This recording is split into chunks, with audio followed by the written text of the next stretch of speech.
ప్రస్తుతం జీ తెలుగులో రాత్రి 8:30 స్లాట్లో ప్రసారం అవుతున్న సీరియల్ త్రినేని. త్రినేని సీరియల్లో కొత్త తిలోత్తమ ఎంట్రీ ఇచ్చారు. కొత్తగా ఎంట్రీ ఇచ్చిన తిలోత్తమ ఎవరో ఈ వీడియోలో తెలుసుకుందాం.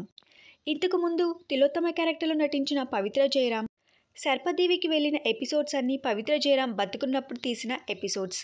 అయితే ఇప్పుడు పవిత్ర జయరాం లేరు కాబట్టి ఆ ప్లేస్లో మరో ప్రముఖ నటి ఎంట్రీ ఇచ్చారు. ఆ నటి ఎవరో కాదండి, చైత్ర.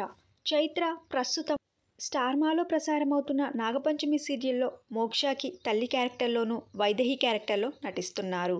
చైత్ర కన్నడ నటి. కన్నడలో పలు సీరియల్స్లో నటించారు. విశాలాక్షి తిలోత్తమ వేరే రూపంలో వస్తుందని చెప్పింది.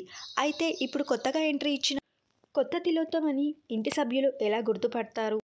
తిలోత్తమగా ఇంట్లో అడుగు పెడుతుందా, లేకపోతే వేరే పేరుతో ఇంట్లో అడుగు పెడుతుందా అనే ఇంట్రెస్టింగ్ ఎపిసోడ్స్ మిస్ అవ్వకుండా టీవీలో చూడండి.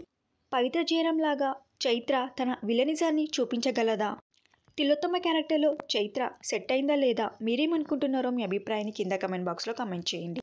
ఈ వీడియో మీకు నచ్చితే లైక్ చేయండి, షేర్ చేయండి. ఇలాంటి మరిన్ని సీరియల్స్ లేటెస్ట్ అప్డేట్ కోసం డ్రీమ్ తెలుగు ఫ్యాక్ట్ ఛానల్ని సబ్స్క్రైబ్ చేసుకొని పక్కన బెల్ ఐకాన్ యాక్టివేట్ చేయండి. Thank you for watching.